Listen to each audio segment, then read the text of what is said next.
angry, Aussie, Aussie, Aussie, angry, Aussie, Aussie, angry.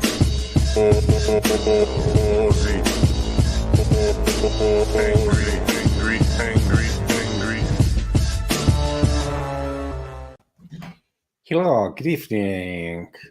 This is Hello Megaleech and Justin. Little comments before I was even here. Justin should be budget night live stream.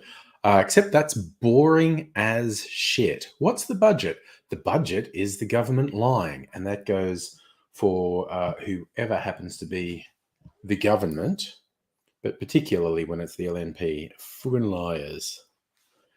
Bought bottles of things today. Got them to taste. It's interesting. A barrel-aged gin. A dry gin, Collingwood dry. And a whiskey that is finished in a rum barrel. I'll do an official tasting of them a bit later. Might pour myself a drink and do something dull while I wait for people to show up. Right, so getting a glass.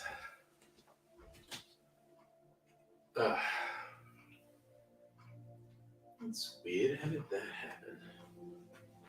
Something's not quite right in the world of my glasses. Oh, not a cocktail shirt. I was going to change and then I didn't. I went into the office today and I made a decision to not wear a cocktail shirt into the office.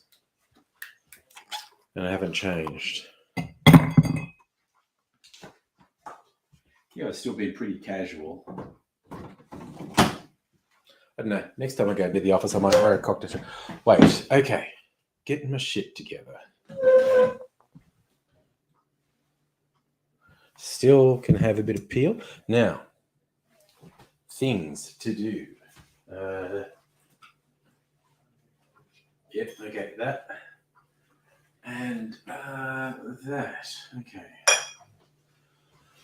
Vermouth can go up there for when I need it. Different sort of cocktail cherry, because why not? Why not indeed? Hi, Lee. Justin, you've got Apple AirTags. You going to stalk anyone? Get the feeling that's what people use them for. Right. I am going to have a bit of this Antica Fashionista. Bought a bottled cocktail, a version of an old-fashioned, which is pretty specky. And I'll just pour myself a generous serve because I like to be generous with myself. Put it back.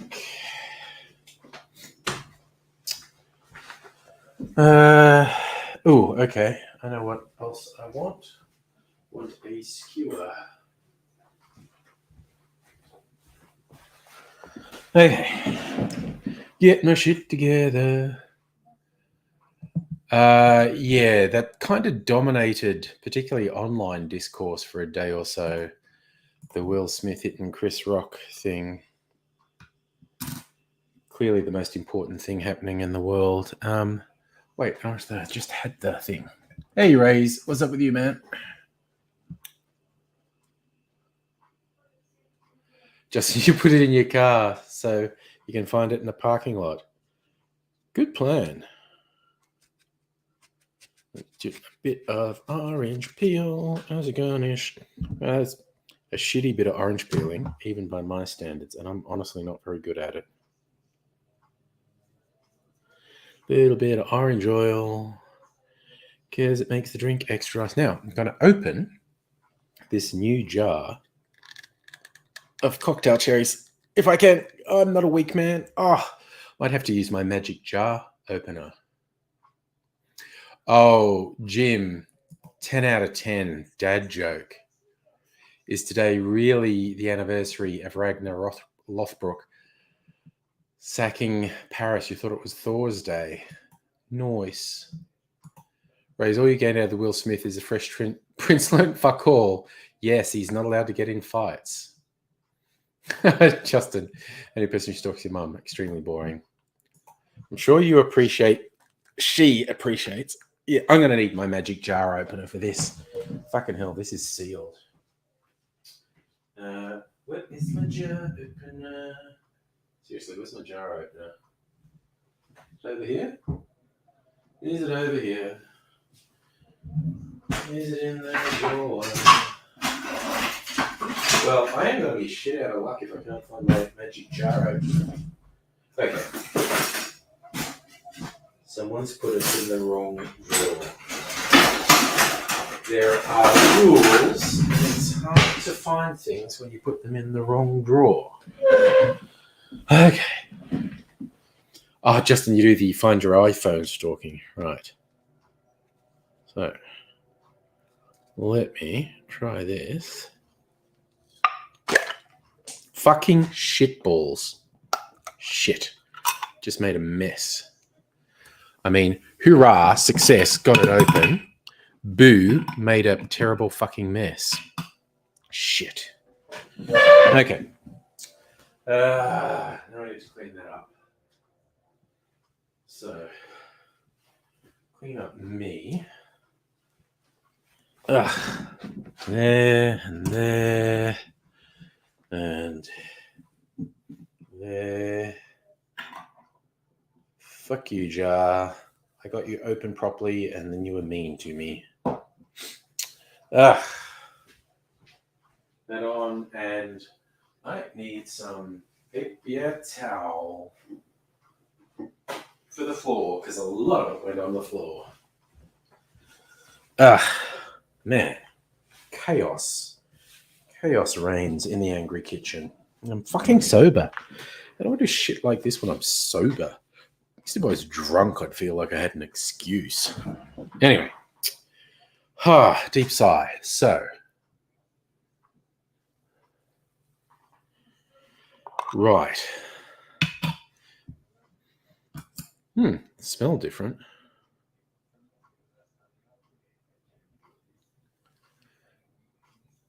The syrup is much thinner than the Luxardo cherry syrup. Actually, what's the syrup taste like? I'm just gonna.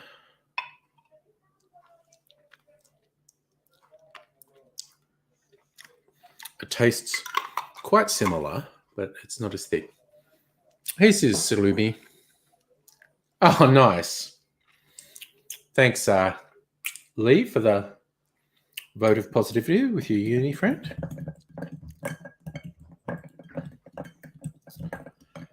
All right. Hot damn. Okay, no, I should actually wash my hands, not just wipe them. They're super fucking sticky with that syrup. And then I make another go at it. Okay. All right. Settling down. Old fashioned.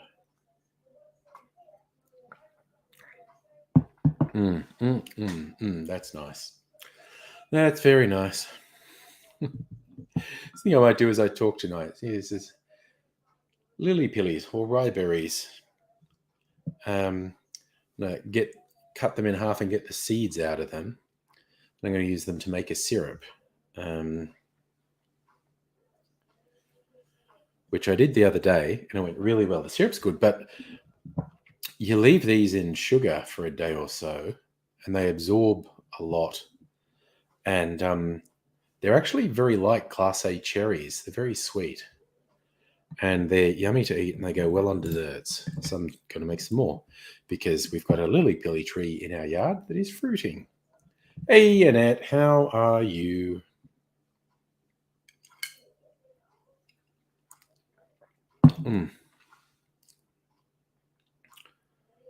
So, mucho new bottles tonight. Justin, the biggest problem. Okay, so I literally 2 years into my YouTube career was the peak of my YouTube career.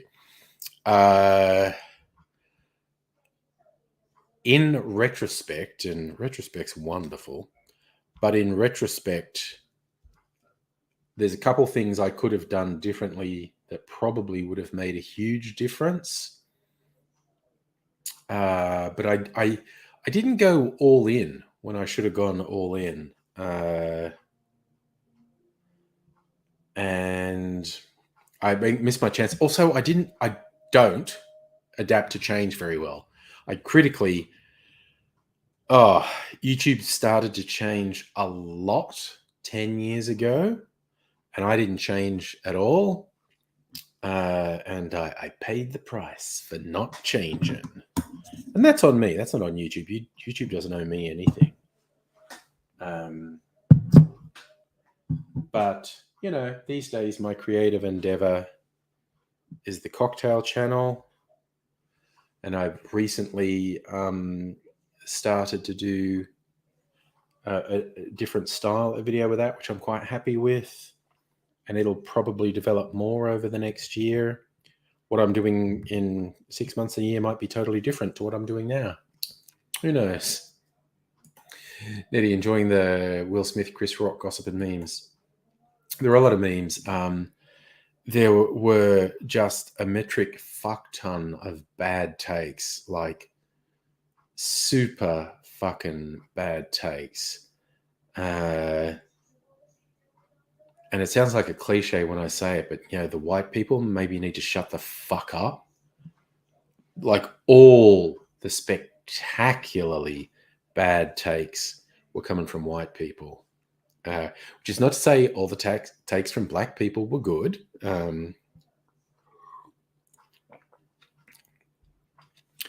But people were saying the dumbest fucking shit. It's why I'm not really weighing in on it. I was like, well, you know what? Will Smith said it was the wrong thing to do. So that would seem to me to be the end of the conversation. And I don't really think anyone needs my take on it.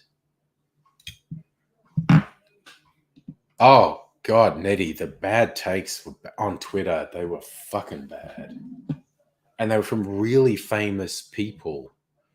Like saying, Will Smith could have killed Chris Rock. And it's just like, Jesus.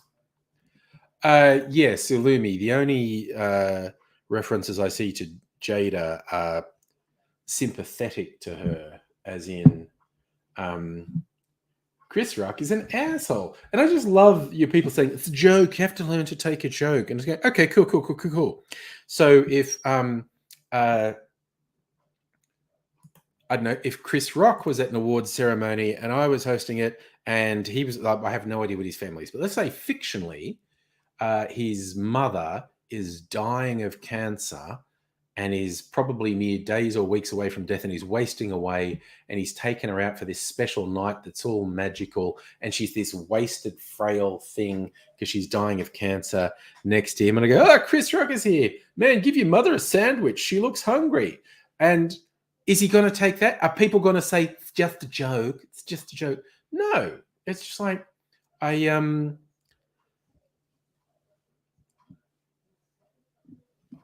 I fucking despise people who say there should be no censorship. You should be able to do anything for two reasons. First, it's an absolutely nonsensical position to have. And second, because they're fucking liars. They are invariably fucking liars. Because there's stuff, if you said it, they'll lose their fucking shit. And it's usually real obvious what the thing is they'll lose their shit over.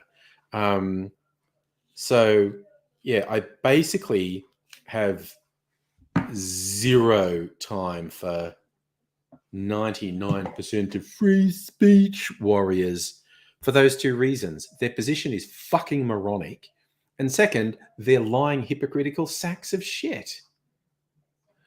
Yes, Justin, the government is indeed trying to bribe, and I don't think it'll work for anyone or for some people. Some years a queer trans person, the only comedy shows are queer and trans. Oh, yeah. The laziness of so many comedians.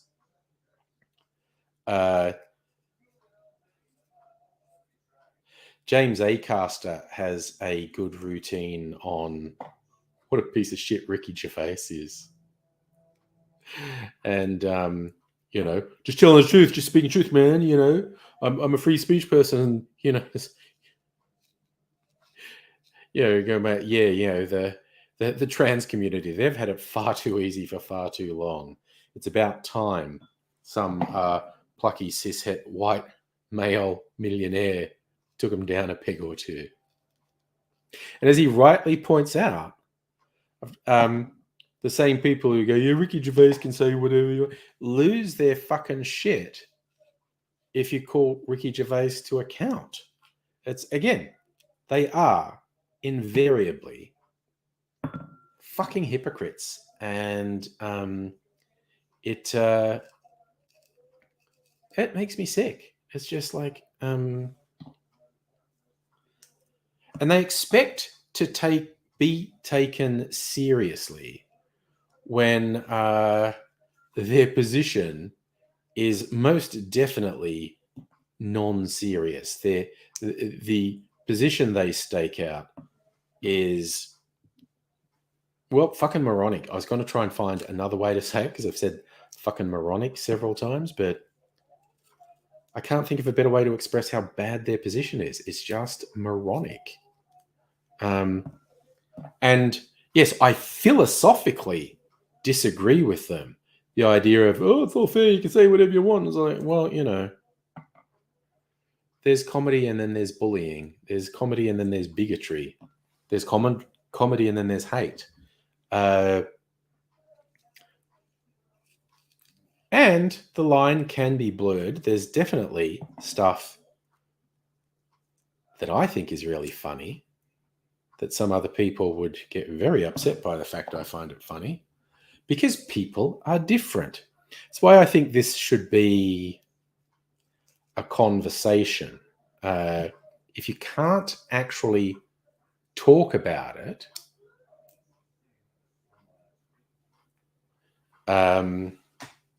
then yeah. Justin, you're used to governments trying to bribe you. Donald Trump tried to bribe you with a stimulus check. Nice. Oh yeah, this is going to be people saying, "Oh, Japan gave someone punched Ricky Gervais or Dave Chappelle." Yeah. Well, what goes around comes around. I did see there was one very funny tweet from someone who basically said, "Oh, so someone could have just been punching Ricky Gervais in the face all this time." And again, at the simplest level, yes, I think Will Smith was wrong. I think there are some very complex elements in there that a whole bunch of people with super bad takes were not acknowledging at all. And they were having a very sort of black and white view of something that's actually much more complex. But I don't know. People gonna people. Man, that's good. That's why I bought it. Yes, Jim, it was an open hand slap, which in and of itself, and that's another thing in macho culture, but particularly in black male culture, American black male culture, an open hand slap is a very demeaning thing. It is a pretty good scam you got going on there, Justin. Dual citizen, 2 different governments bribing you. I mean, nice if you can get it. Been bribed all over the place. But yeah.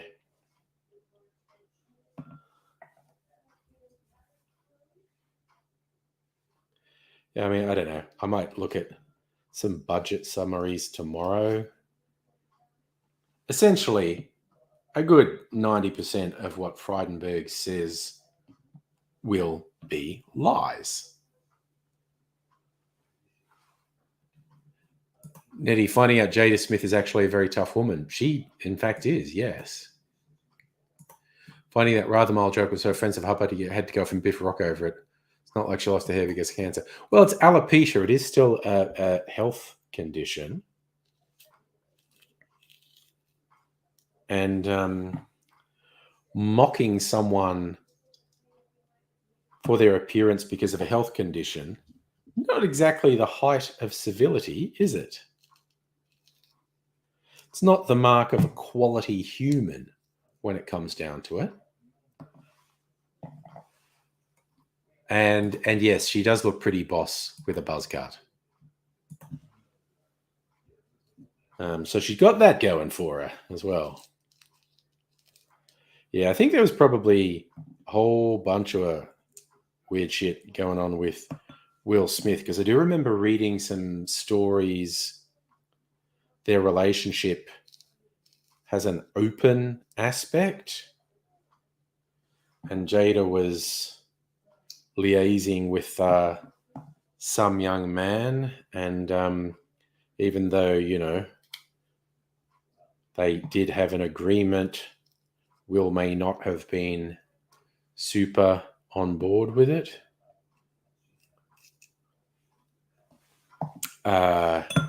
Relationships are complex. Justin, Joe Biden still owes you $600. Man, typical Joe Biden. You'd expect you to have enough pride in appearance not to mind the joke. It's very hard to project yourself into someone else's position. Like I said, there's some very complex aspects of Black American women and hair as well. And yes, that's also a good point, Salimi. Pitting traumas are better or the worse. Yeah. Yeah, that's getting into some dodgy territory too. But yeah. Basically, the whole thing is very, very unusual, borderline unprecedented.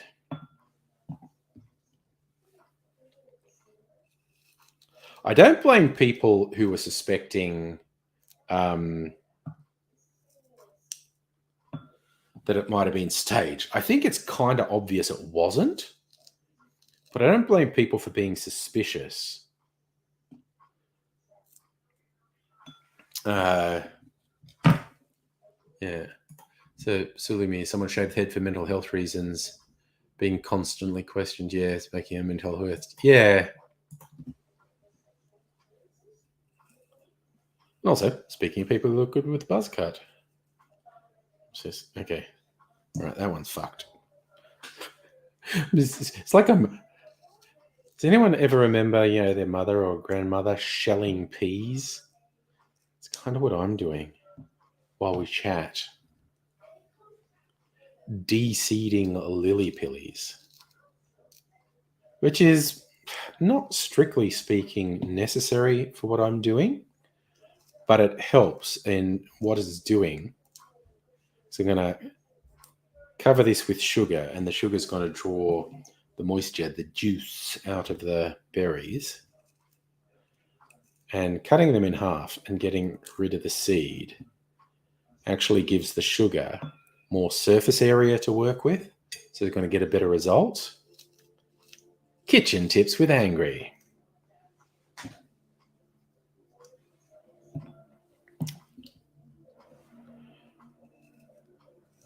Great way to make tasty syrups with basically any fruit. If it's fruit with a peel, the peel's usually a good thing. Get the peel and cover the peel in sugar. Leave it for a day or so, and the sugar will extract a bunch of moisture from the peel. Do that with citrus, pineapple, bananas, but with like berries like this, and I've done this with apples as well.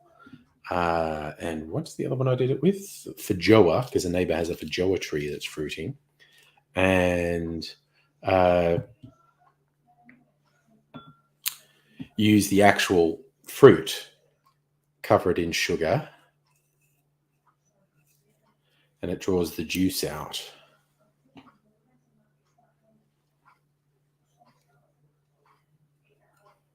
And you get really yummy syrups, which obviously I'm using for cocktails, but don't have to be for cocktails. You use them for desserts. They're very... Okay, fuck that. That one's being a shithead.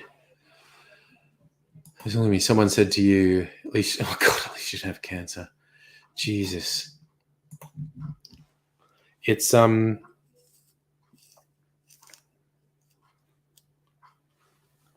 And I don't always want to be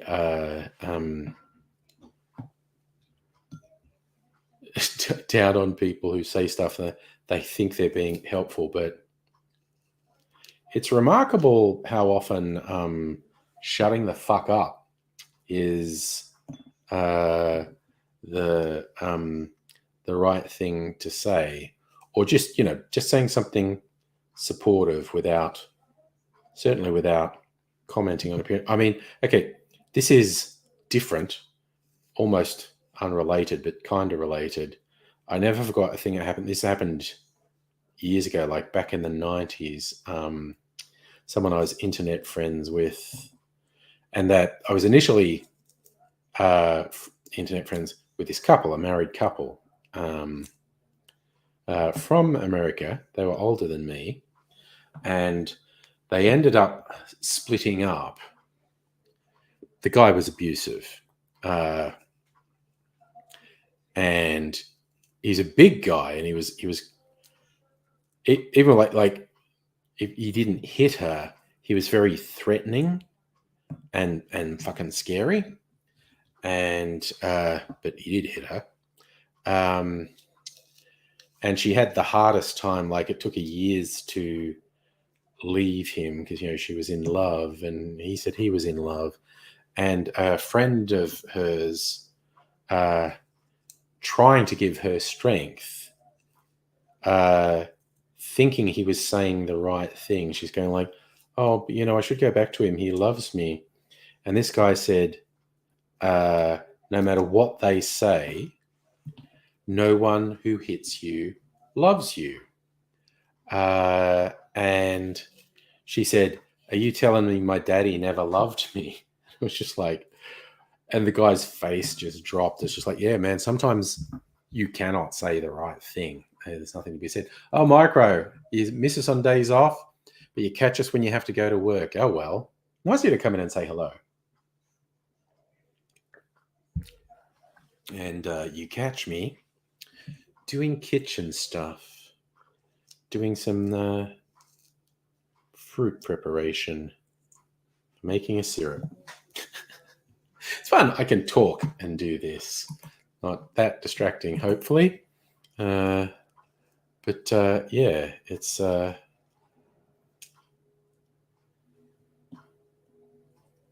yes, and as jarring as that was, that experience with this woman and someone trying to say the right thing to her and finding out, it's probably not a right thing to say in this context. Just be there.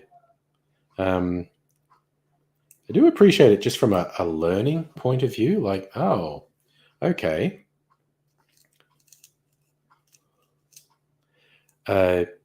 Sometimes there's nothing you can say. And I think, vaguely decent humans want to say something supportive and positive when someone's having a hard time. And shitty humans want to say something all the time and make it about them. But yeah, sometimes there just isn't a good thing to say, no matter how much you try. And you need to accept that sometimes.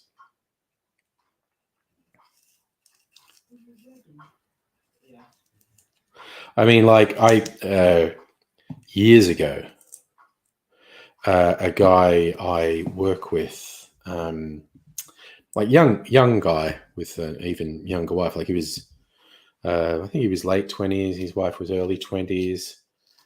He was into motorcycles. He got her into motorcycles, and one weekend they were out riding as they like to go, and she was killed in an accident. And he, understandably, was off work for a while. And he was basically the only person in this job I liked. Tend to not associate with co-workers very much. And when he came back, like everyone was all over him, like, "Oh, I'm so sorry. I'm here for you." And this was happening all day. And I was just trying to get a chance to talk to him without other people around. But other people were constantly coming up to him, and I understand why they were. And I finally got to talk to him, and I just said, "Look, dude, I'm really aware not only will nothing I say make you feel any better, I'm aware that nothing I say will like mean anything at all in the face of what you're dealing with. But, you know, if it helps at all, I'm here." And he said, "Yeah, that's basically all you can do. Definitely can't fix anything."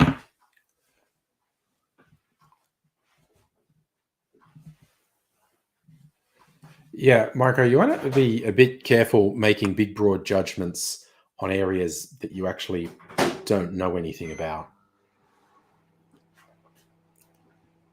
It's actually a pretty extreme example of what I was talking about, of saying things when you'd probably be better off not saying anything. Justin, that's right, you're moving house, Justin. You're dismantling a TV.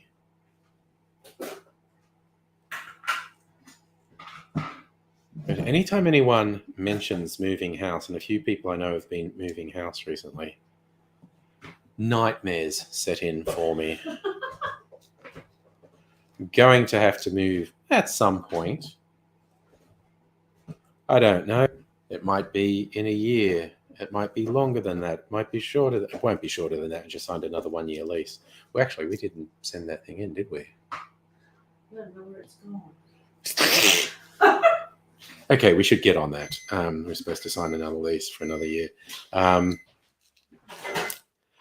But yeah, our last move 5 years ago, without doubt, one of the worst experiences of my life. Worst move I've ever endured by orders of magnitude. It was just a fucking nightmare. Yeah.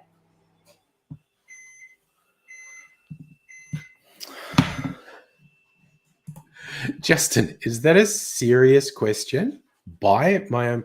Have you looked at real estate? Is that a serious question? And if you're going to say apartment, it's because at this point in my life, I don't want to live in a fucking apartment. Just honestly, why don't I buy my own place? Yep. Why doesn't $5 million fall into my fucking lap? Honestly. For the area where I'm living, like where I want to live for work, so it's not a fucking 2-hour commute to work. A basic house is $2.5 million. Okay. And what do they want? A half. What I've even, because it's not something I look at because I'm, fuck real estate and all that. But what deposit do they want? 20%, 25%? I forget what it is, what they ask for. But you're talking about hundreds of thousands of dollars.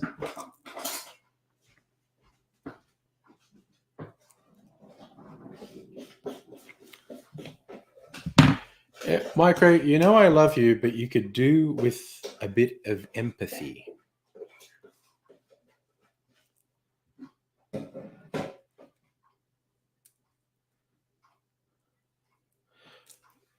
The rush to judge people is not healthy. Not saying that you consistently rush to judge people. I was meaning that in general terms. But I try to practice empathy as much as possible. And I don't think that's hard.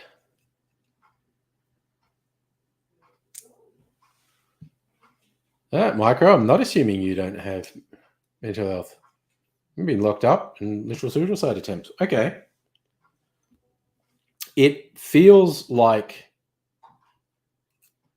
and I'm being really cautious here because it's bullshit to say I know anything about you or understand you.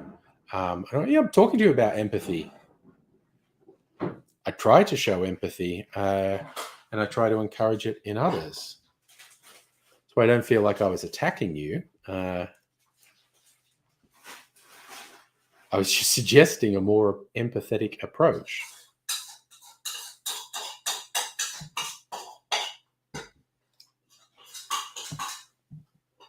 I understand anger and I understand an impulse to lash out, but I ultimately don't think it helps you, and it certainly doesn't help other people.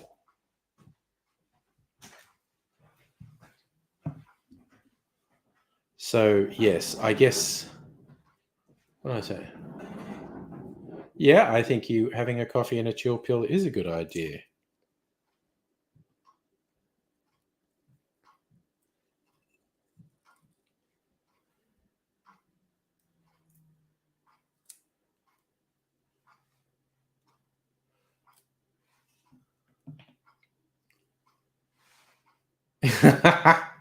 Sorry, that's a nice change, Jin.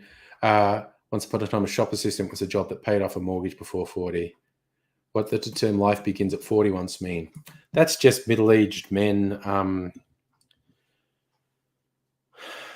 trying to reject the fact they're old.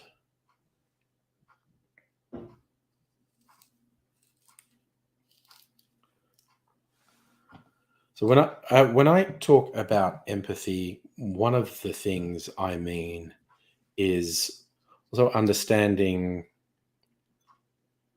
different people have different ways of dealing with things, and we need to look after ourselves. But it's nice to take into account how other people are dealing with things too.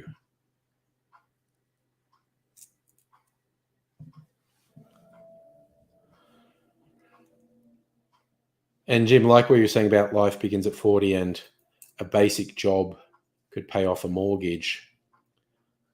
That's as recently as the 80s, certainly. There's been a few articles I've seen recently pointing out Homer Simpson, with his family, with a house.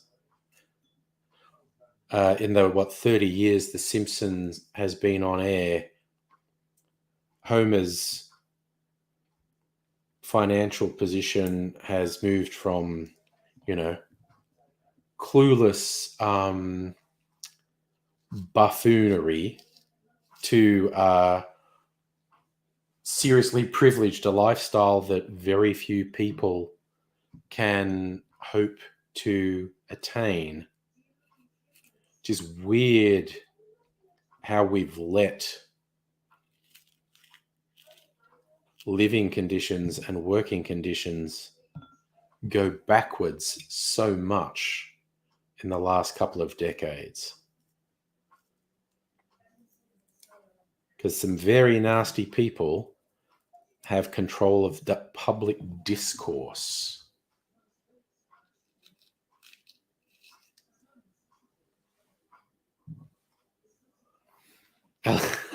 Alexander, you'd like to think nuclear technicians paid well enough to afford a house. Well, it's made clear Homer's job is very entry level. Like it's the most basic job in the factory, which again, as you say, you'd like to think there's a base level of competence in anyone working in a nuclear power plant.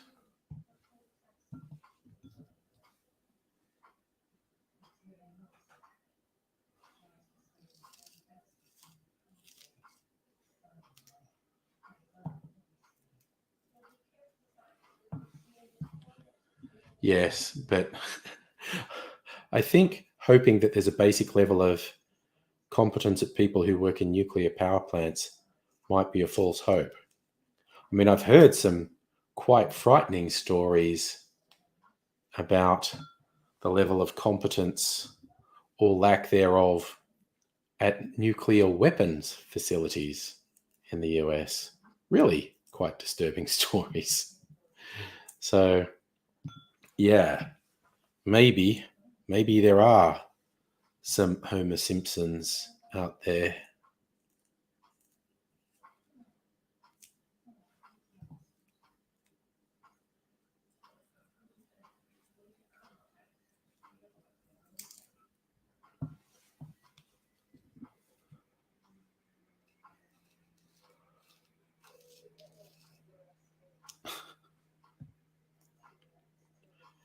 The one thing, okay, I like that micro. Homer Simpson gives you hope you'll get a decent job you don't deserve. The the one thing that these articles about Homer and his home, I didn't read them in depth, but like the headline and summary, what it was missing. The only reason Homer has that house is his dad won it in a game show. Homer never had enough money to have a house. His dad won it in a game show, let Homer and family move in, and then Homer shipped him off to an old people's home because he's a bastard.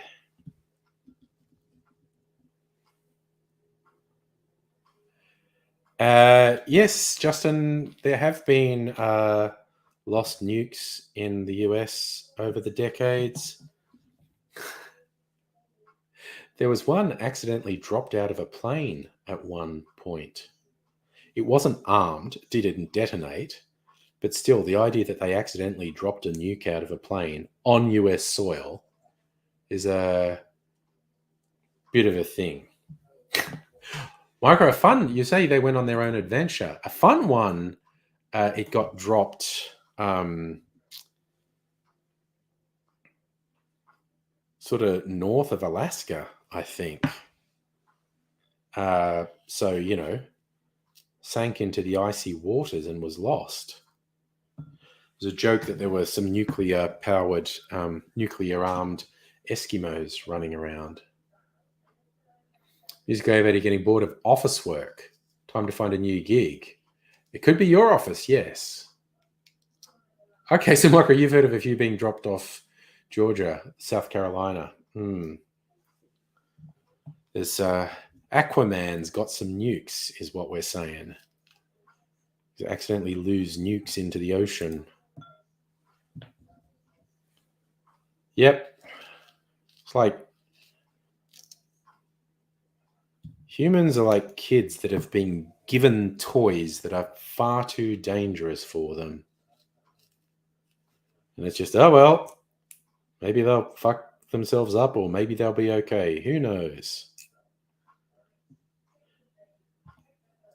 It's kind of freaky that we as a species can come up with planet-destroying technology.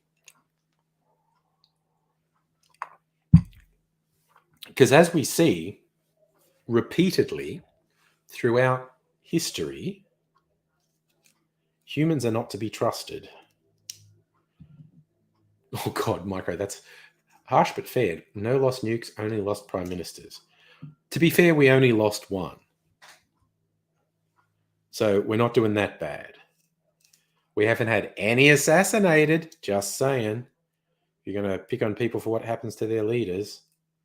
None of ours have been assassinated. I think a couple of them died in office, like from ill health. But Yes, no assassinations. So, Music Avida, you were okay with your office job 2017-19? People were good. Oh, God, and they made redundant or left. That sucks when you feel like you're working with good people and they're not valued. And I remember a particularly egregious case of that from my past when I worked at Lonely Planet, the old travel guide publisher, back when that was still a thing. The internet was still in its relatively early days, so I hadn't killed off Lonely Planet. Maybe Lonely Planet still have a website. I don't know. I haven't looked for ages. Got bought and sold so many times over the years. But their little IT group was among the most dedicated IT group I have ever worked with. Like they loved the place and they worked really hard to make it work. And then some fuckhead consultant came in, like an accountant type consultant came in and said, "You're not a technology company. Why do you have your own technology stuff? You should outsource that." And it all went to shit after that. Because it's like, yes, stop employing people who really care about the business and are working really hard at it, and outsource it to people who don't give a fuck. It's just like, I fucking hate that type of consultant that started to rise in the 80s. And it just doesn't make economic sense. It's shit. All right, I finished my old fashioned. You know what I'm going to do? Taste the Palooza. Okay. I got 3 new bottles, 2 gins and 1 whiskey. And I'm going to taste them. Got to get the seal off this one. A task I always struggle with. I thought there was a little thing like that you could pull on here, but maybe not. Salumi, you never got to work from home because of being an essential worker. I'm 2 years into working from home, although I did go into the office today for a very specific task, namely to supervise some consultants. Speaking of consultants, we're doing some testing. There had to be a staff member with them, so we're taking turns, and today was my turn to supervise. And I was talking to my boss about it, and she referred to it as babysitting. And I was like, it kind of does feel like that, because these 2 dudes, they're, I don't know, mid-20s, I suppose. They look like babies. They look so young. Just a clear sign of how old I am, that people in their 20s look so young to me. But I couldn't help it. I was just like, man, these guys, one of them in particular, they both looked young. One of them absolutely looked like a fucking kid. I think I can get the lid off now. Let me try this. Ah, yes. Oh, it's a screw top. There you go. Collingwood dry gin. Okay. Barrel-aged gin. And rum barrel-aged whiskey.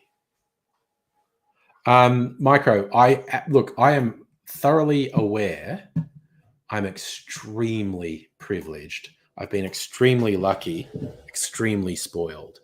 I try not to take it for granted, because I know so many people who've done it so tough over the last couple of years.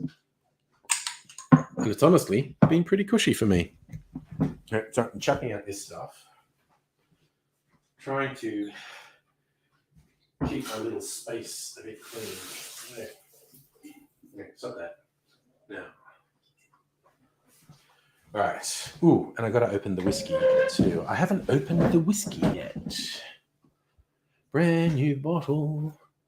It's got the little handy dandy dotted line somewhere that makes it easy to rip the plastic.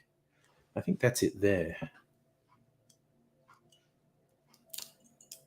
Yep, that was it there. There we go. Ripping off the plastic. Now, okay, ASMR time. Satisfying pop, hopefully.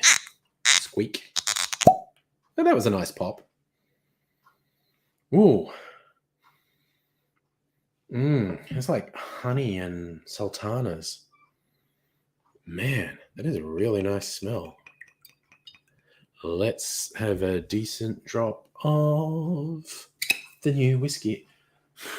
Just saying in a form like, one day I will stop buying special edition whiskies. Today is not that day. Yeah, see, I'm kind of really glad we don't have snow because I've seen what New York State is like with snow, and that fucking sucks. So we're hoping after your degree, actual goal, career goal, do some work from home because academia, yeah, there, hopefully. Oh no, you can't pick up a rum till Friday. They won't put it past me. Well, that sucks. Anyway, a taste of this.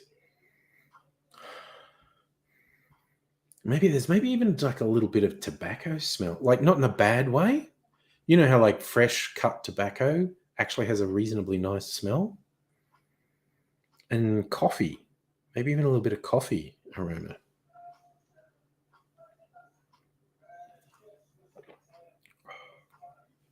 Ooh. Oh, and yeah, because it was finished in a rum barrel. It's definitely picked up some rum. Mike, there's a guy at your job who said he's from New Zealand, moved to Ohio, and I agree. Who goes from New Zealand to Ohio? That's really weird. Yeah, I kind of agree with Josh. Oh man, I know some Canadians, and they have to put up with like several feet of snow in winter, and that does my head in. When I see pictures or video of them just with these massive snow drifts, absolutely does my head in. All right, so I'm going to pour myself a little bit of hemp gin. It's barrel aged. And no satisfying pop from the Collingwood Dry from the Craft & Co. because it's a screw top. This distillery is not far from where Abigail lives, actually. I didn't get it from the distillery. I got it from a Woolworths bottle shop. It's like 25, 30 bucks off. I love a bargain. That's the only reason I got the other two. I got this because it's special. I got the other two because they were bargains, like 25, 30 bucks off.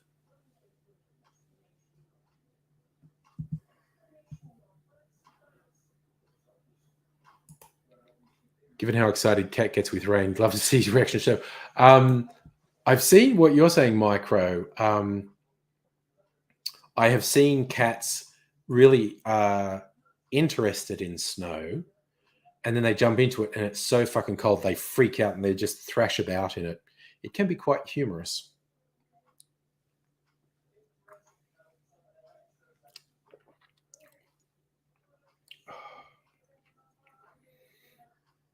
Mm.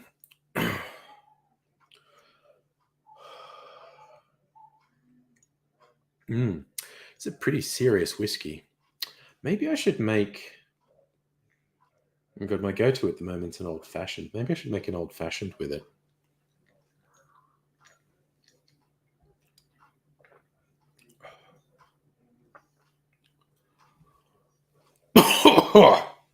Okay, I should have a little bit of water. I might make an old-fashioned. Coughing like a noob while I drink the whiskey.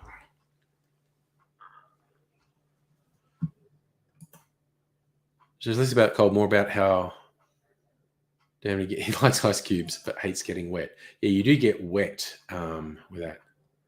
So yes, don't use salt. Oh right, yeah, okay. So out west they don't use salt, so you see the older vehicles. Yeah. Nice. Good work, Lee. It's great to see things going your way, man. Been washing your car a lot of winter. Oh, yeah, because of the salt. Yep. That's going to get into your car well quick. I remember also seeing, like, someone took the picture that their cat wanted to go out in the snow, and then you see this photo from afterwards.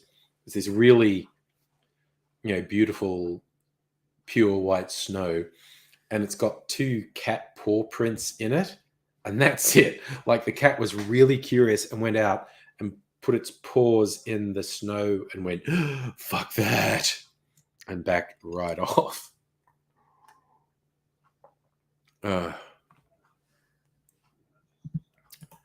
Micro, they call it the Rust Belt because of the damage to cars. I've heard the term. I never knew what it was. At one stage, I thought it was because there was some farmland where farms went under and the farm machinery was left to rust. I've never actually known exactly why it was called that. All right, so the colony, it's loosed a bit with the ice. That's interesting. Some spirits, when they get water in it, there's like oils and stuff that are in solution that come out of solution and it gets a bit cloudy. It's called looshing. Absinthe is particularly known for it.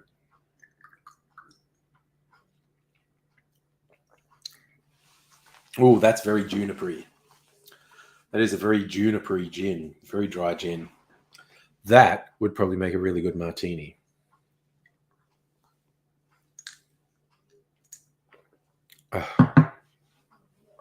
Yep. I think I'll try a not tonight, another night. I think I'll try a martini with that. All right. Yeah, you're saying because it's used salt and the vehicle's rust. Okay. Yeah, Justin saying fuel can freeze. Michael saying won't freeze to -30. Yeah, but some places -30. I remember a friend worked in Alaska, and in the deep of winter, because it was colder than that, they had to leave their cars running because there was too high a risk the car wouldn't start later. And that includes like when you were out, like when you're out at a bar, all the cars in the car park would have the keys in the ignition and the engine running. I was like, well, isn't that a theft risk? And it's like, well, it's the wilds of Alaska. It's, it's like the Wild West. It's basically really clear if you steal a car in that circumstance, there is a very high risk someone's going to fucking kill you.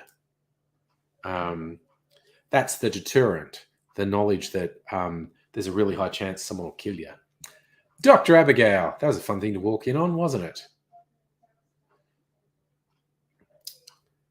Yeah, Micro, you may well be right. I definitely don't know the science of it, but it's basically they, in the dead of winter in Alaska, they had to keep the motors running because there was a really significant danger the car wouldn't start again. So, yeah. It's kind of like how in the Wild West you'd get hanged for stealing a man's horse. In Alaska, you're so isolated. If you steal someone's car because everyone left their car running, there's a high chance someone's going to take the law into their own hands, and you're never going to face trial because they'll fucking kill you.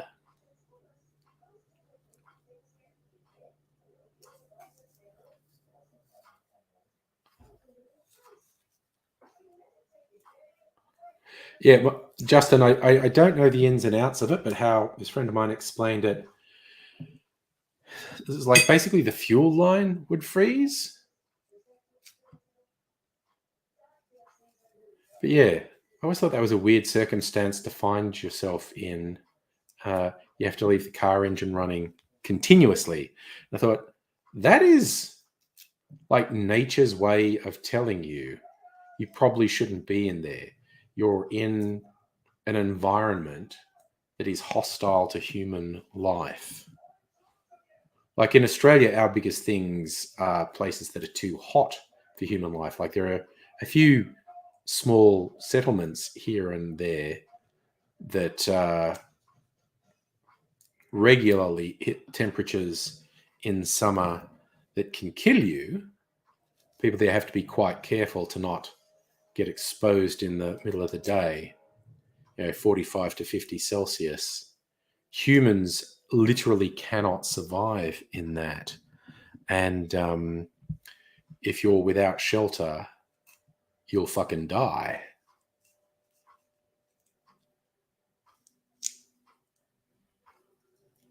And there's just going to be more of that with climate change. Jim, big questions. Why isn't Aussie Rules of World Sports enjoyed efforts are quashed by the AFL? That's weird. That's not a thing I've heard.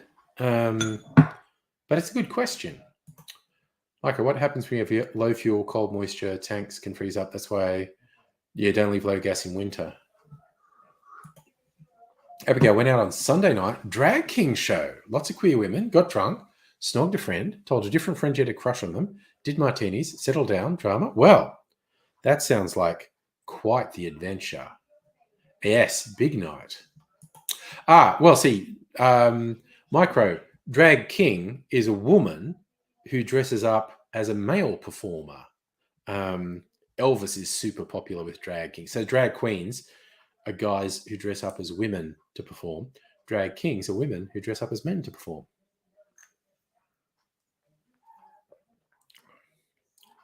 Oh, that's nice.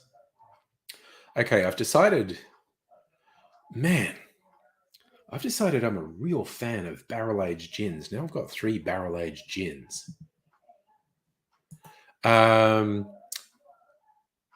Yes, Justin, that's another reason that certain areas shouldn't have people living in them because the bushfire risk. Yeah, Micro, drag king shows can be really interesting.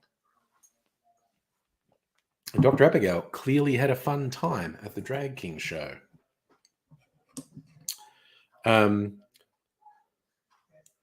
For people who are either of a certain age or just remember or are aware of music from the 80s and 90s, performer KD Lang has an iconic look.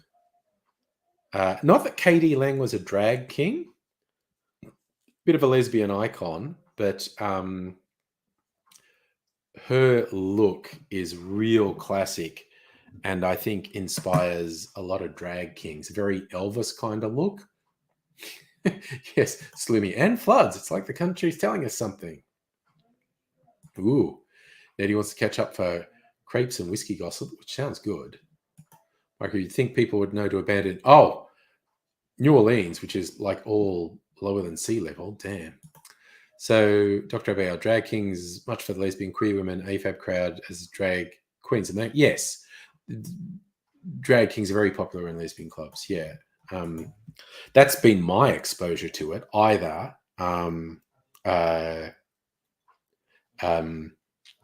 popular with lesbians and ND queers. It's the people I've known who've been super into drag kings.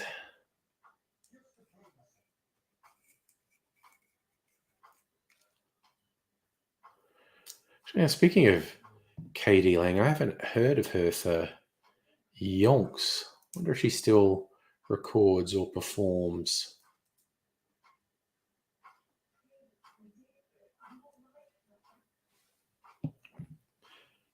And yes, musical area, we had more floods in northern New South Wales. It's fucking horrific. Micah, here's what's interesting to me. It's not just we obviously can't really live here, but let's do it anyway. It's also we eat shit where the plants have done particular things. They have secreted what are essentially poisons to scare off animals from eating them. And that's things like chili. Chili is designed to stop animals from eating it. And humans go, burn my mouth, I love it. And even coffee, the bitterness of coffee, I think people assume that was meant to discourage beasts from eating it. And humans go, bitter. Why don't I soak them in water and drink the hot, bitter water? Yummy, yum, yummy. Not to mention, humans discovering hallucinogens, mushrooms and whatnot, which again, basically poison. But they're like, ooh, It makes me see the colors and talk to God. I'm doing more of that. Humans. What's wrong with them, basically?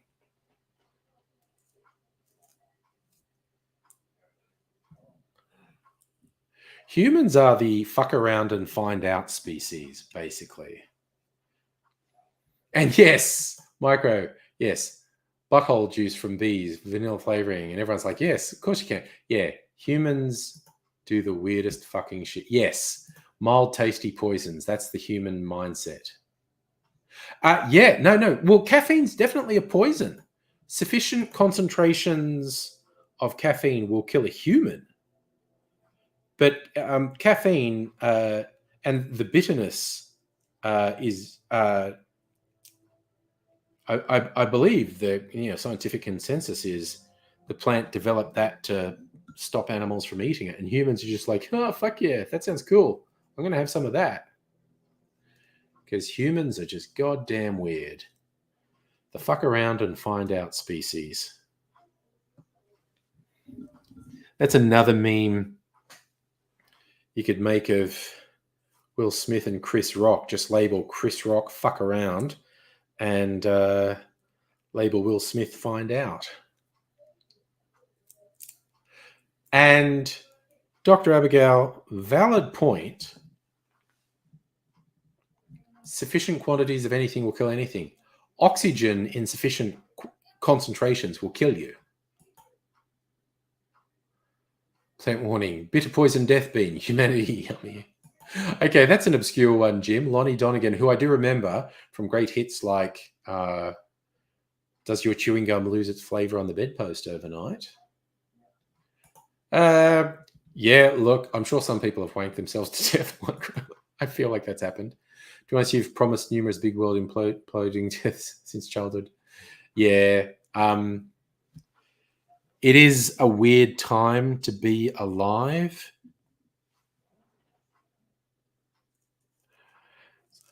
Like Geralt of Rivera being a hero for millennials with that line he had of, I've witnessed 3 plagues, 4 end of days. It's like, yep, okay, so weird shit has happened. I get it. All right, so now I have a bowl of hulled lily pillion. Okay, those are just little. Okay, that I'm going to put in the green waste because that can all go in green waste. Now I have to weigh this for the next phase of the process.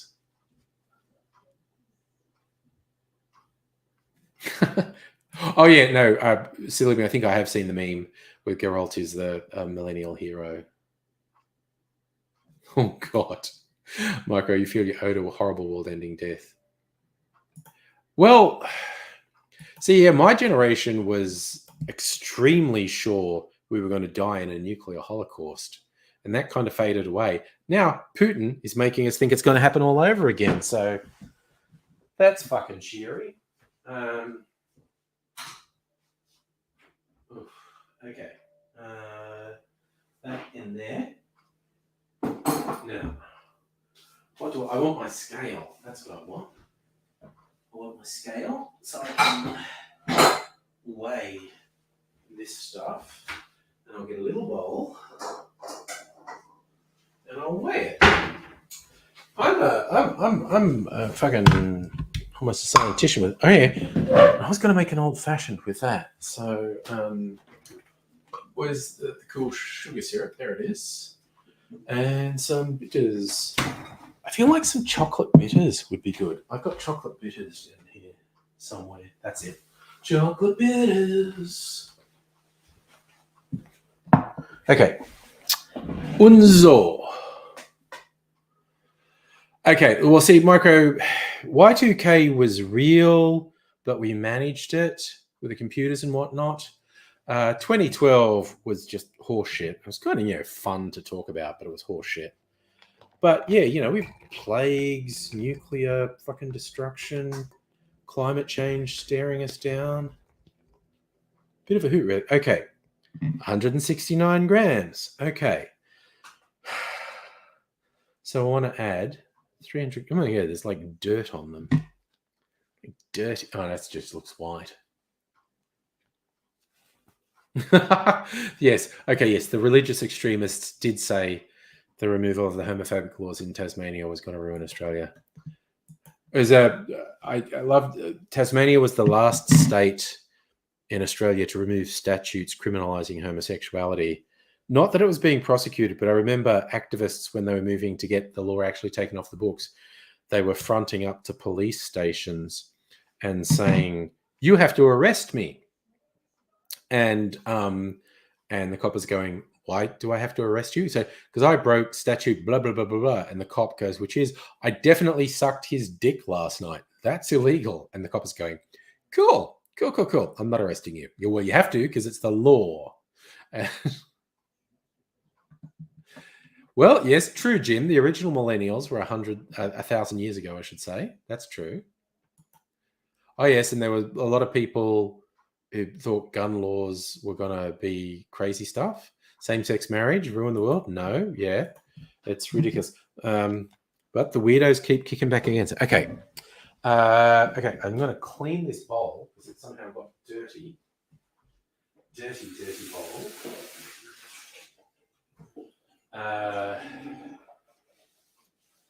Right. So, rinse this sieve.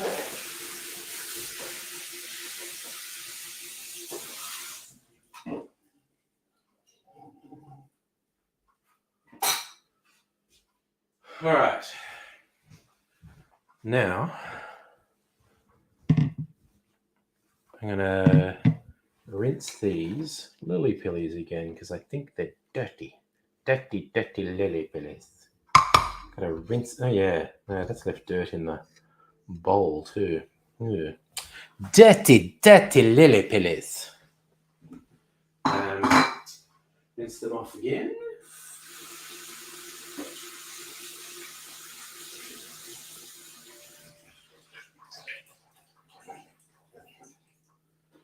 Oh, drop some. Not good.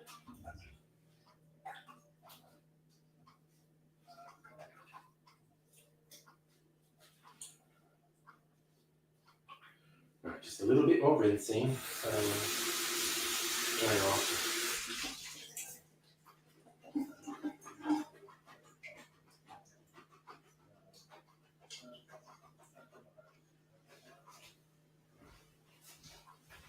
All right. Lily pillies ready. All right. Now here's the next phase. Sugar.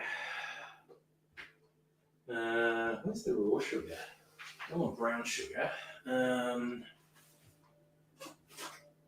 sure the cooks put raw sugar in something at some point. That's brown sugar again. What's this in brown sugar here? Oh, is that raw sugar? That looks like raw sugar. Everything's attacking me in the kitchen. Send help. I'm being attacked by chicken stock. And some pasta. Okay. Yes. Okay. Okay. Stop panicking, all of you. It's under control. Don't know why you're all panicking. Okay.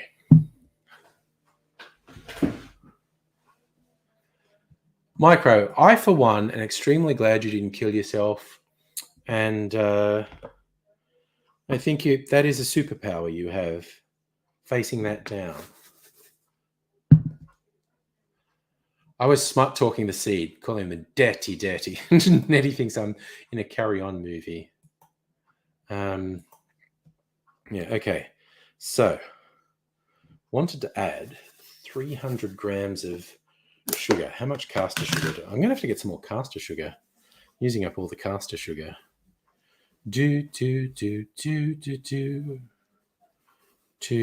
Man, that's it. Okay. A little bit of caster sugar left. I better get some tomorrow, though. Someone wants to cook something and there's no caster sugar. I'll be unpopular. So there, that's just all flared out. It's just lily pillies covered in sugar, and I just leave them for a day or so, and then that will liquefy. Now, I think I got all the components, didn't I? Just get a jigger. Yeah. I'm going to make it old-fashioned with this new, rather intense whiskey I've got.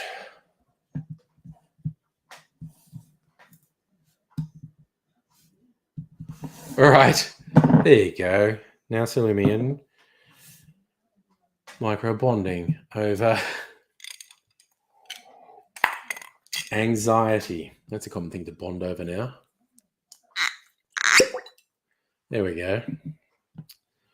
Do. It's like this just arrived today. Another limited edition whiskey I got. And I got an email today from Starwood going, "We're doing another limited edition whiskey." Did I instantly order that? Yes, I did. Sugar syrup and bitters. Michael, you've decided you're more a meerkat. Fair enough. All right. So,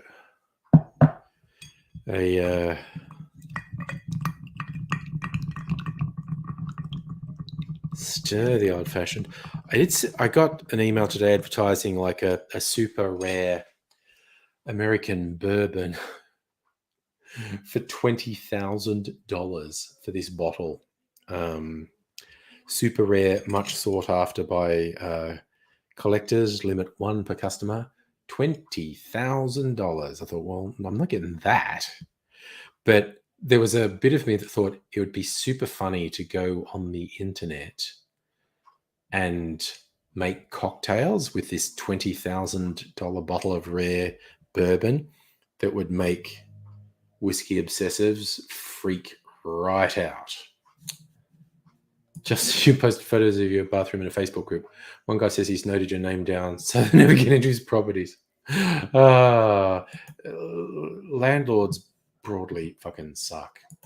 So Sumi, you're in a dark space against the wall at work, so not jumpy, but it works. See, that's a strategy. You've got a strategy. Anyway, cheers. Old-fashioned time.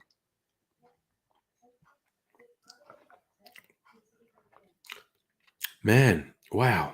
Okay, this is wild. This sugar syrup I made was made with some tamarind candy.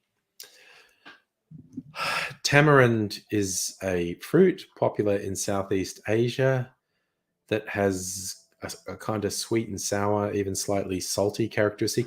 And tamarind candy tends to be the pulp from tamarind, and it gets rolled in sugar crystals. And so that makes this like a really interesting sugar. Marco, off to work. I hope you have a good day, man. Oh God, Saf, you've been watching The Budget. Yeah, I value my brain more than subjecting it to that fucking piece of shit and his lies.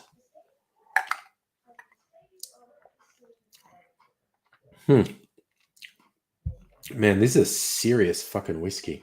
It really comes through. But the saltiness of this is really playing with the whiskey. Next old fashioned I'll use a different sugar syrup, maybe one of the fruit-based sugar syrups. I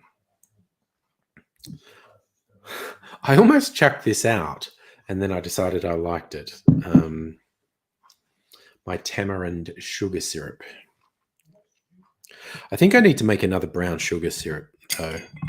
I quite like stewing it up, like in a little saucepan, and adding things like cinnamon and other spices.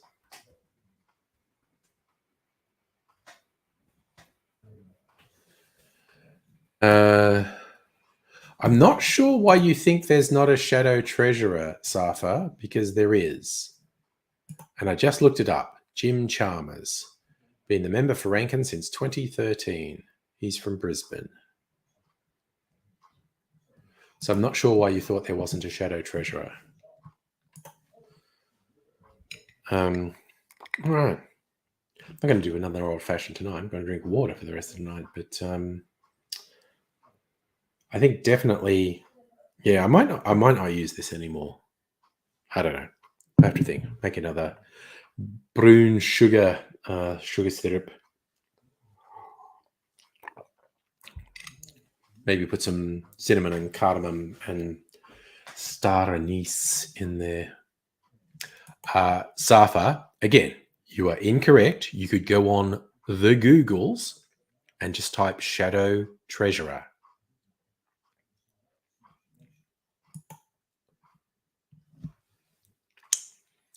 Shadow. Oh yeah. Yes, it's yes, water damage in the bathroom, but yeah, the shit landlords say online. It's like the worst fucking landlords get online, and they have the worst fucking takes. And they just reinforce basically your radical left stereotype of landlords, and they're unaware of it. They're unaware of how they're coming across, which is a tad surreal.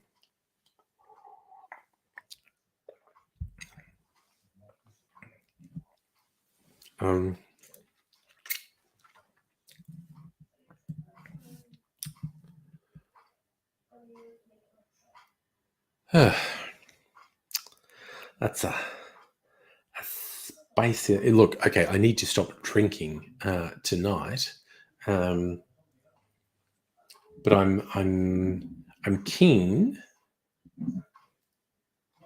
I'm keen to make an old fashioned with this barrel aged gin, and I'm keen to make a martini with this Collingwood dry gin. Safa, I did not get a haircut today. I know I tweeted on the socials my barber was still open, but I didn't know he was going to be open, and I hadn't washed my hair for a couple of days, and I didn't want to go in with my hair all filthy. So next Tuesday, I might work in the city again because I think Mrs. Angry is going to be in the office next Tuesday, so I might as well go into the office. And I'll wash my hair on either Monday or Tuesday, and then I might get it. But it won't necessarily be... Okay, what should be noticeable? The beard should get trimmed. I'm very bad at trimming and shaping my beard. I find it very difficult to do it evenly. So the hair should be just... He was just sort of like, yeah, grow your hair long, man. That's cool. We'll just trim it occasionally to keep it healthy. And I haven't had that done since like May last year. So I might get that done next week. And Justin, I'm with you. Tell the guy you wouldn't want to rent from him and block him. That's absolutely the right thing to do. Dr. About haircutting risk. I don't know. The guy, he's... I've never actually asked, but he seems to me sort of Central European, maybe Eastern European. Young guy. I think he's probably only 20s, maybe 30s. Had hot chicken carbonara ramen for dinner. That actually sounds good. So your sister doesn't like your beard. Oh well. And salute me. Well, more testosterone. Keep up the tea.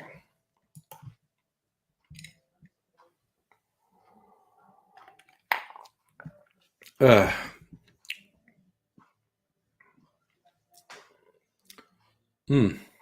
that's good. Got to think of other things. I was joking about making cocktails with the $20,000 bourbon would really upset the whiskey heads, which I'd love to do just to upset them. But even this sort of special one-off single malt, making cocktails with it, certain whiskey wankers would get real fucking worked up about that. I'm like, fuck you, motherfucker. Do what I want. Maybe I should make a or a New Orleans style drink. Either a Manhattan or a New Orleans style drink, like a Sazerac or a Vie Carré.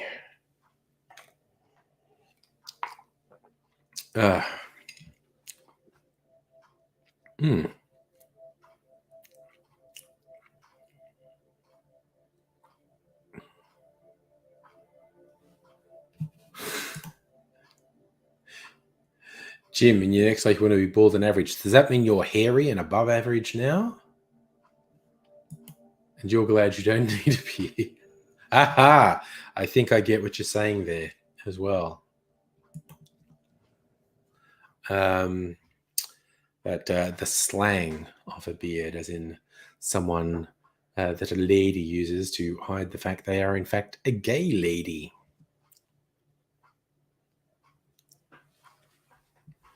It's fun. I'm watching a series with Mrs. Angry called The Gilded Age. It's made by the same people who made Downton Abbey. It's set in the US, basically the early 20th century. It's quite good. It's good fun. But it's all about, the establishment rich people in America and the nouveau riche in America. Salumi, I recommend The Gilded Age. It's quite enjoyable. The social drama in it is quite interesting. All right. So I got a different sort of cherry today.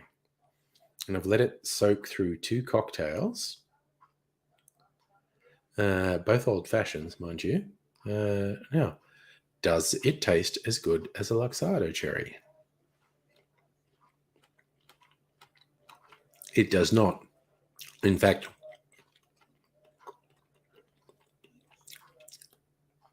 oh man, it's way. God, now I don't know what to do with that. That's almost like a grape. That's way substandard compared to a Luxardo cherry. Yes, Salumi, the Gilded Age is on Prime. Okay, I watched a movie on Netflix, Irish movie set in the 90s about a gay dude and a lesbian, both in high school, date each other to avoid homophobia. That sounds good. Dating Amber. All right, I have to keep an eye out for that. That sounds good. Mutual protection with the queers. Okay, super disappointed by that cherry. Like, because I'm friggin' in love with the Luxardo cherries. And that just did not do it for me.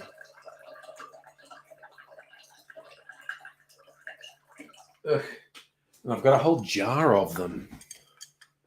God damn.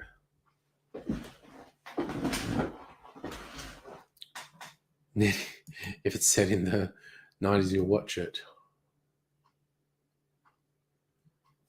Ooh, nice pun, Jim. Brazilian cut from a game of soccer. Silmy, you get primer on uni break. There is some stuff worth marathoning on Prime. There is a bunch of good stuff on there. Nettie, I've never even heard of Moon Boy. Abigail, set in Ireland in the 90s. They're debating if divorce should be legalized. Nuns everywhere shaming them. My God. That just made me think of Derry Girls, which is set in the Troubles in Northern Ireland. And there's a new season of that coming. I saw a teaser trailer for it. Derry Girls is fucking hilarious. Irish Catholic schoolgirls.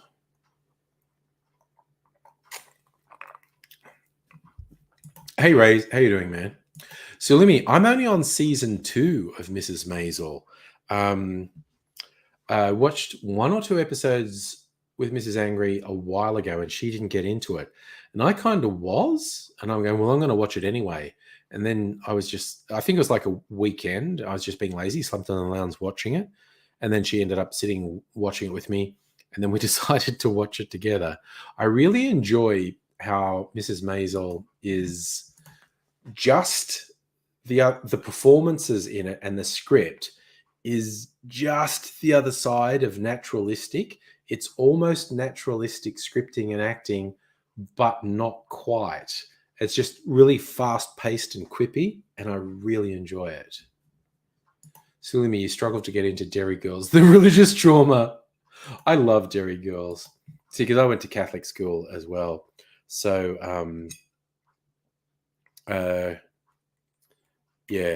I really quite enjoy Derry Girls.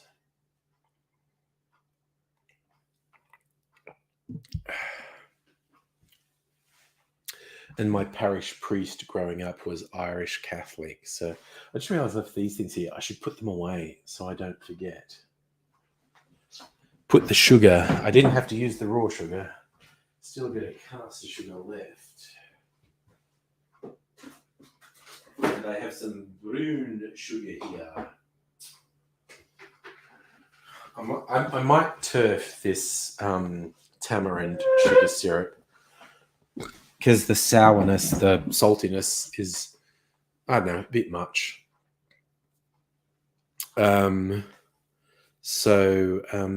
Yeah, I might just make a spiced brown sugar syrup with like cinnamon and cardamom and star anise. Mrs. Maisel, one of the few shows you can watch without tuning out because of the pacing. It's pretty rapid fire pacing in Mrs. Maisel. A couple of years ago, Better Place Mentally over else you could probably watch it. Need the functioning to happen more consistently. Yeah, if you'd been feeling religious trauma, Dairy Girls could bring back some bad memory. Mind you, I find the nun in it fucking hilarious because she just doesn't give a shit about anyone. She's great. But yeah, there's some there's some very weird stuff goes on in Dairy Girls. But yeah, and it's been a couple of years since there was a new season, so I'm quite looking forward to another season later this. I'm not sure how much later this year. Sometime later this year. New season of Dairy Girls. So I made my Lily Pilly. Well, I did the first stage of my Lily Pilly sugar syrup. Chopped it up and covered it in sugar. And now you leave it for a day or so. What was interesting, because I don't know if you remember, the Lily Pillies are quite red when they're ripe. But the process of putting the sugar on them doesn't just draw the moisture out of the lily pilly, it draws the color out. So the syrup, actually, here's the syrup I made. Sorry, I'm tripping over stuff. Come on, fridge. Get your shit together. Okay, so this is lily pilly syrup or riberry syrup. The red is natural. That's from the fruit. There's no artificial coloring in that. So the red was absorbed into the syrup, and the lily pillies actually lost a lot of their redness. They got a little bit translucent, and they end up being a little bit like, as I was saying earlier, glacé cherries. Just amazing. Actually, there might still be some if Mrs. Angry didn't eat them all. But what's in here? I don't see any. Wait, what's this? What's this? Nope, that's greenery. I think they all got eaten. Yep, I think they all got eaten. All right, I was going to show you. Anyway, a couple of days. I'll show you the lily pillies after they've been made in syrup. So what I'm going to do is leave them covered in sugar for a day or so, and then all the moisture is going to come out of the lily pillies and start to liquefy the sugar. Then I'll put them in a saucepan with a little bit of water. So I put like the lily pillies weighed a bit more than 150 grams. I put a bit over 300 grams of sugar in there. I'll put about 150 mils of water in and sort of stew them in a saucepan and stew them for a while to get the flavor, dissolve the sugar into the water, really get the flavor of the lily pilly in there, and then strain it. And then the lily pillies are going to be a little bit translucent, and they're very yummy. Jim, you're big on the puns and the dad jokes, which I fucking love. You want to get back to dairy and sniff that dairy air. Nice.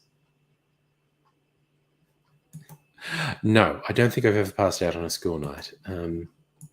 Look, there was only in 2 years of doing these streams, I only fucking passed out twice on a Friday night.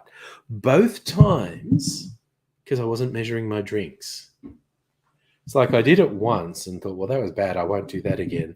And then a couple of weeks later, I did it again.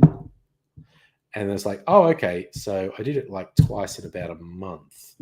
And then I was like, okay, the common thread was I didn't measure the drinks I was making. And so I just like made my pledge to myself, be very conscious of the strength of the drinks you're making. And I haven't even come close in the intervening months. When was the last time I did it? 6 months ago? I don't remember. But yes, more fool me for just not measuring the drinks I was making. That's why I never got into free pouring with my drinks. These fucking millennials have always been into free pouring. Not my thing. I like to know, or at least have a solid idea of, like basically how many standard drinks I'm consuming. And I'm not going to know exactly because there's a bit of ambiguity in the measures. But if I keep at least rough track of measures of what I'm drinking, I'm staying cognizant of how much alcohol I'm actually drinking, which, call me crazy, I think is important. All right, I just got all the waxy stuff off this one. So another night, maybe Thursday night, might make a martini with this because I think it will make a good martini. And make an old-fashioned with this because I'm sure it'll make a good old-fashioned.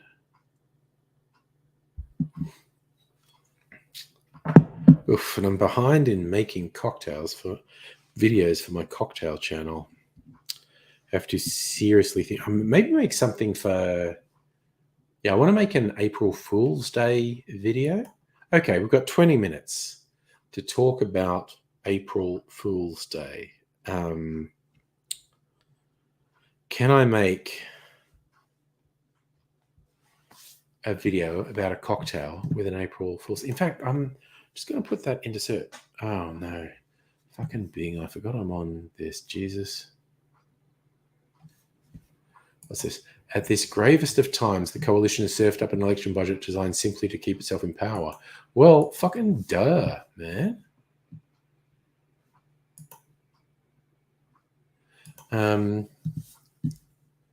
Chrome is what I want.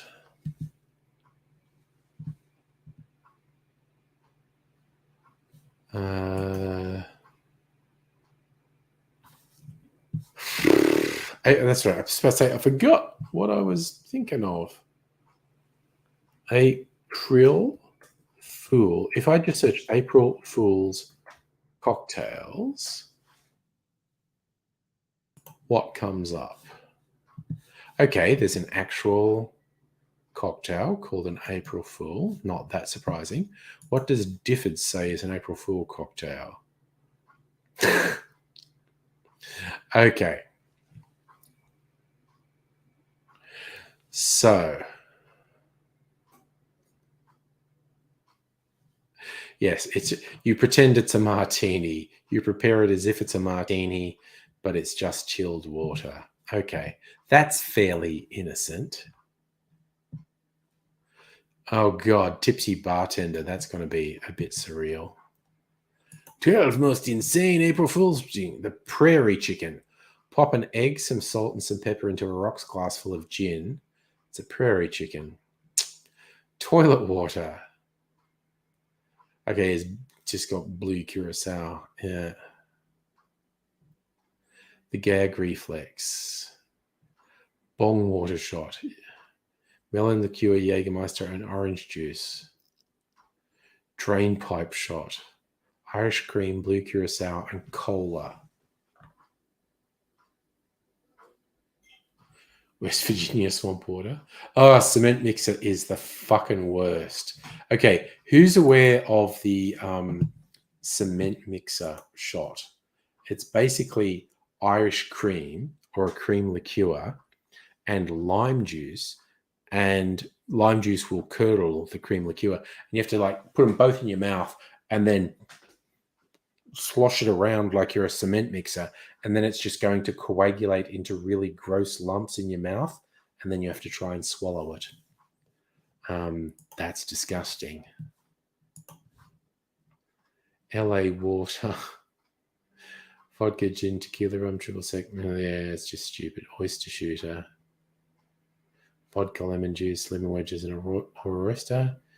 Pickleback jello shots. Oh, actually, that's pretty fucking funny. A pickleback jello shot is actually using a hollowed out pickle as the shot holder, and then you mix up whiskey, pickle juice, and jelly or gelatin so it solidifies, and then you've got to slurp it down. That's pretty disgusting. Oh, yeah. Tapeworm shot, vodka, mayo, and hot sauce and black. Yeah, it's disgusting. Drunken dirt worm. Okay. Here's my 2 ideas for an April Fool's Day joke. Justin, if your mum's helping you move, you got to hide your condoms and lube. Yep, hide your porn. Here's my 2 ideas for an April Fool's Day joke. Doing shots, and I have 2 blue things here. I have blue curacao, which is a relatively light, sweet liqueur, and I have blue absinthe, which is 80% alcohol, which is fucking brutal. And so I had the idea, like the videos I've been making, the sketch type videos, where I play both characters, the customer and the bartender, and I do this cartoony effect on it. Where it's like an April Fool's joke. I tell the customer it's Russian roulette. I line up some shots that are all blue and say, like, 5 of those are blue curacao, so nice, sweet, light. One of them is 80% alcohol absinthe, really intense. And so the sucker picks one and goes, okay, and knocks it back, and then like, oh my God, oh, it's the absinthe, it's the absinthe. And it's like, April Fool, they were all absinthe. That was one idea. And the other one was actually a friend, who's another YouTube bartender, came up with a reverse old-fashioned. And so an old-fashioned is 2 ounces of whiskey and a couple of dashes of bitters in a glass with an orange garnish. His one was a reverse old-fashioned, is 2 ounces of bitters, which is really intense, a couple of dashes of whiskey, and you serve it in an orange, like in a hollowed-out orange. And the garnish is a shard of glass. And they have to drink it. That's pretty funny, I think. Yeah, but I'm not sure if anyone else has any April Fool's ideas. So I don't know whether or not to actually do it. They both seem a touch mean. Getting someone to drink 2 ounces of bitters. And by someone, I mean me.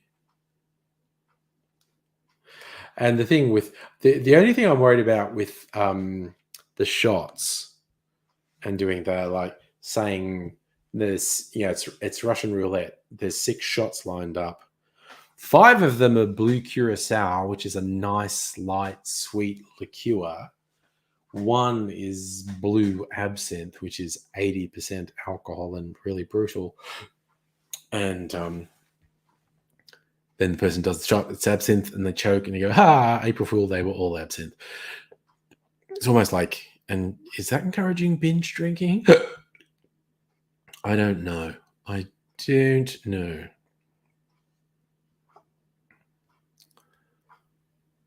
Right, I have to make my final decision tomorrow. I think what to do for a if I can come up with an April Fool's video. Have to see. Oh, the other thing, which I didn't drink tonight, so I think I'll save it for Thursday night. Besides getting that Archie Rose whiskey, I got this, a little cocktail pack, which I might save for Thursday night. So it's 3 different bottled cocktails in there: plum bramble, meringue fizz, and kiwi sour. But their recommendation is you mix them all together, like do 1 part each of those on ice. And I think then that's meant to be a pavlova, plum and meringue and kiwi. So I think that's meant to be a pavlova. So that's a pavlova cocktail if you mix them all together.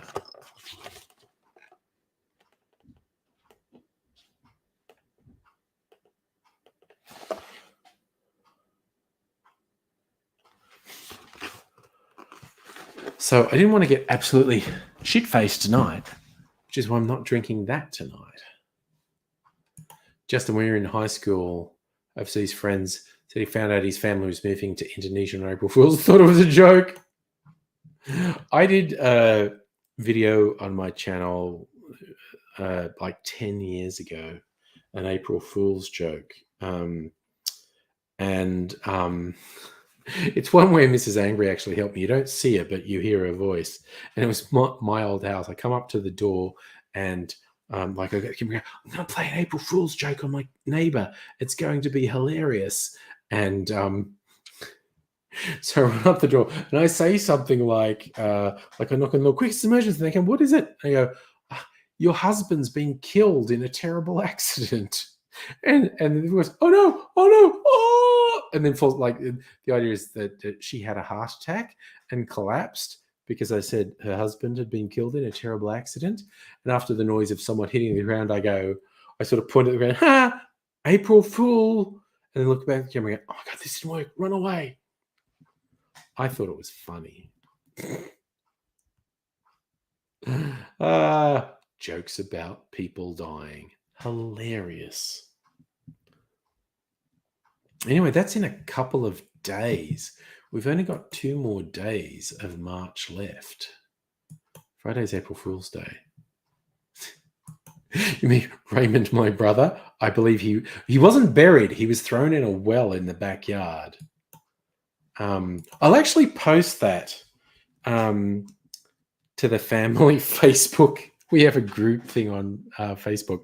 I'll post it to the family thing and say, is it true that Raymond was actually killed and thrown in the well on April 1st? That sounds right. That sounds right.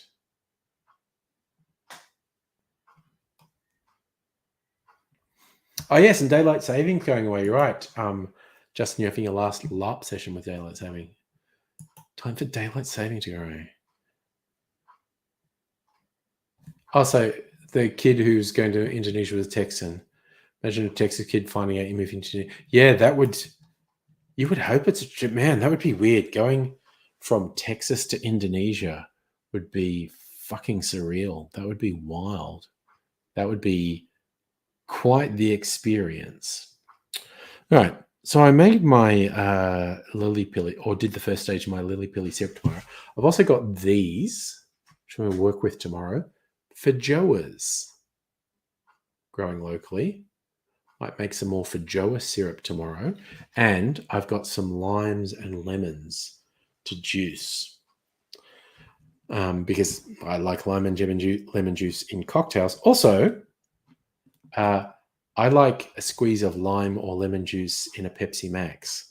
I drink a lot of Pepsi Max during the day, and I like to have a squeeze of lime or lemon juice in it. Really freshens it up. So if you don't like winter, well, fucking brace yourself, dude. We are slowly but surely moving towards winter. The year is almost 1/3 over. We are definitely officially moving into autumn weather. Although, the way Melbourne is in particular, And yeah, country Victoria, you get warm days right through April and even some in May. Thank you, climate change. But yeah. Then we get into the dark and colder period. Less daylight hours, more likely to be wet and cold. And yeah, we are still in this fucking La Nina, which is wetter than average. Talk to the people from Queensland and northern New South Wales with the shit they're getting with really heavy rains. That may continue into winter, which would be very sucky. Very, very sucky. And yes, I agree with you. The lack of daylight, I dislike quite a bit. I mean, it's one of those things I think like, maybe I should live on the equator. Like, sure, it's fucking hot, but daylight is really consistent. It's basically, not exactly, but basically 12 hours of sunlight all year.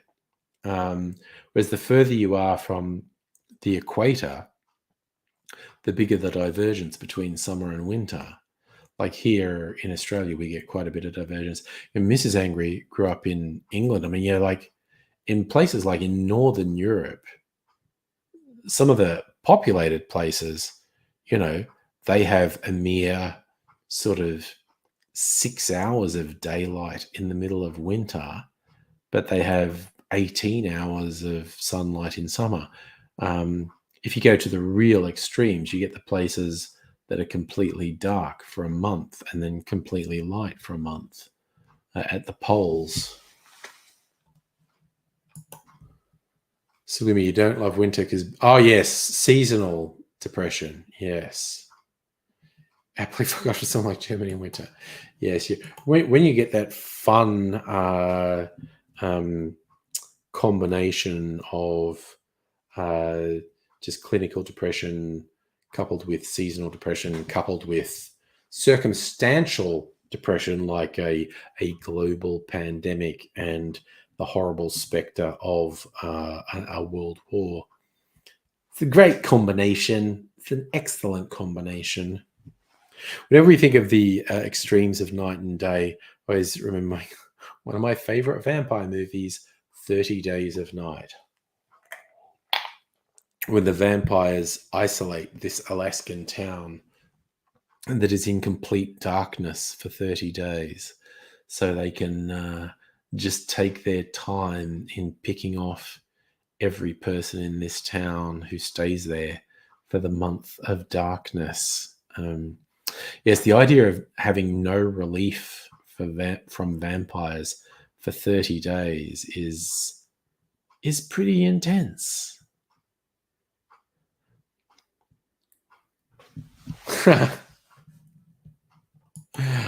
Sloomy, like to add to your collection, making things harder. Yeah.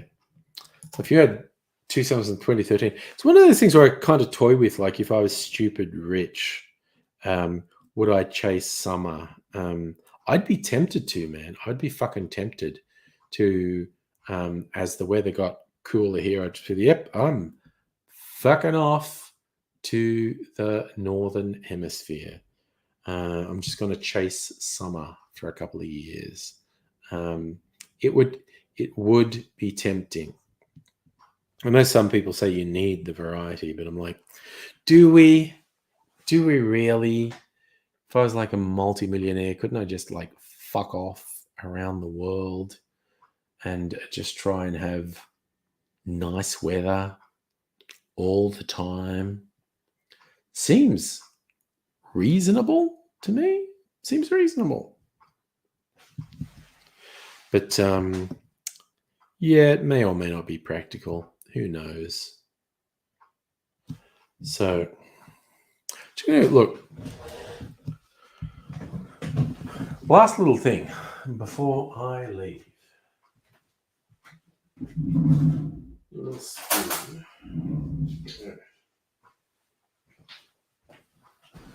So, a little bit drunk, but that's okay. I'm not driving anywhere.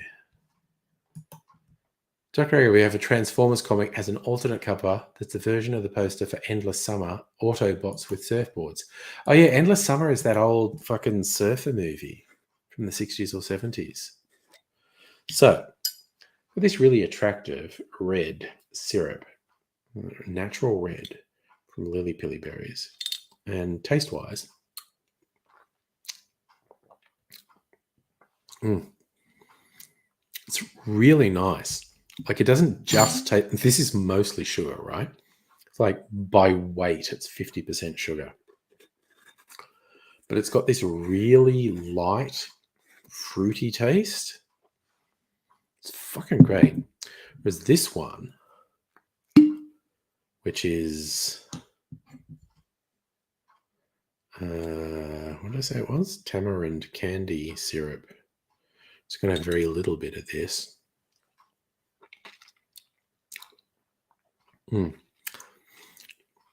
It's a really interesting dynamic flavor because it's sweet and salty and sour all at the same time, which is a rather amazing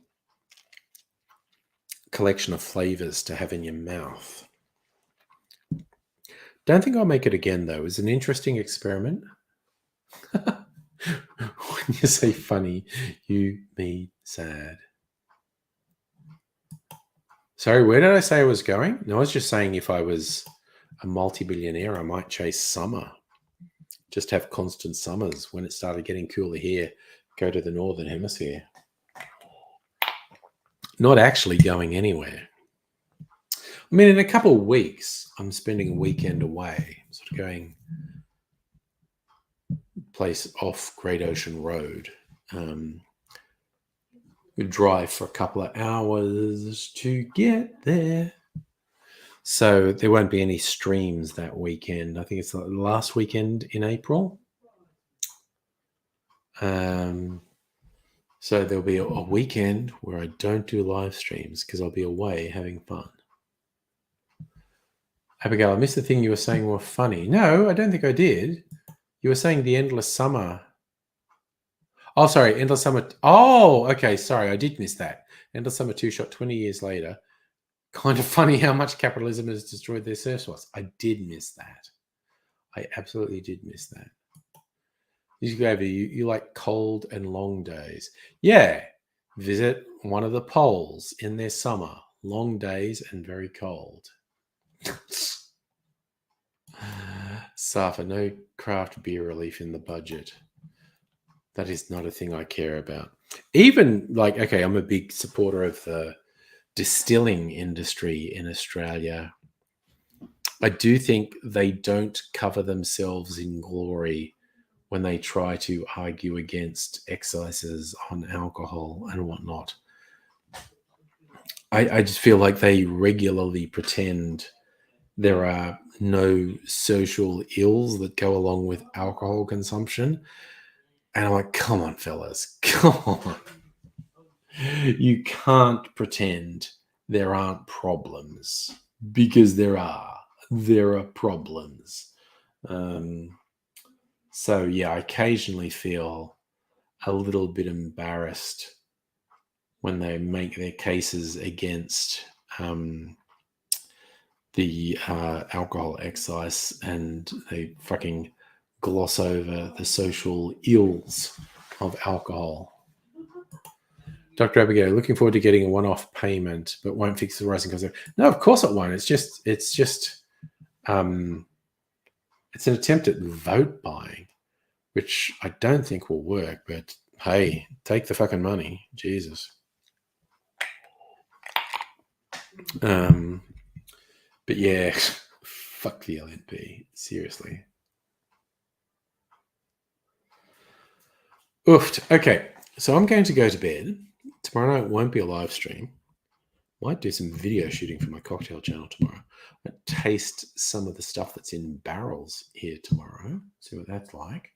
And I think I'll start my next barrel, which Dr. Abigail and Nettie will be familiar with this. I'm going to try and make my version of the barrel roll cocktail that's at the Brogan's Way Distillery, which is a barrel-aged cocktail loosely inspired by a classic cocktail called the Aviation. And I talked with the guy at Brogan's Way who developed it, and I'm like, yep, no, after you've told me how you did it, now I'm inspired. I'm going to try and do something with my own notes. So I pretty much have a plan for this. Like, I bought a couple more gins today because it's mostly gin based. So the 1 litre barrel, 700 to 800 mils of it is going to be gin. And so that's going to empty a bunch of bottles I have over there. And yes, Abigail, you need a barrel to make your version. Yeah, well, having been there on the weekend, I was just suddenly inspired because I wasn't 100% sure what the next barrel-aged cocktail I made was going to be. But talking to him, it was just like, yeah, no, I'm going to have a go at my version of a barrel roll. And I'm 90+% sure of what I'm going to do. But I'll probably finalize it tomorrow. But anyway, yes. See you all on Thursday. If you're around, I would love to see you. Take care in the meantime. But I'm going to wrap up for now and head off to Sleepy Bobos. So